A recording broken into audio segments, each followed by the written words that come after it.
જય માતાજી મિત્રો, કે આપણે રક્ષાબંધન કેદી કઈ તારીખે એ જાણવાની ઈચ્છા હોય તો આપણે રક્ષાબંધનના 19 તારીખને સોમવારે છે. તે રક્ષાબંધનની મારી પાસે ભાઈ અને બહેનનો પવિત્ર તહેવાર છે. પૂનમ કહેવામાં આવે છે. શ્રાવણ માસની પૂનમને રક્ષાબંધન અથવા બળેવ કહેવામાં આવે છે.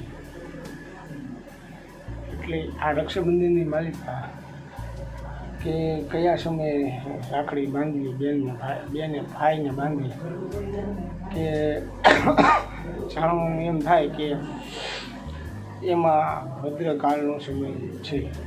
તો પહેલાં તો બધામાં આપણે એ જાણવાની ઈચ્છા થાય કે ભદ્રકાળ એટલે શું. ભદ્રકાળ એટલે ભદ્રા એ શનિદેવની બેન છે. એને પરમપિતા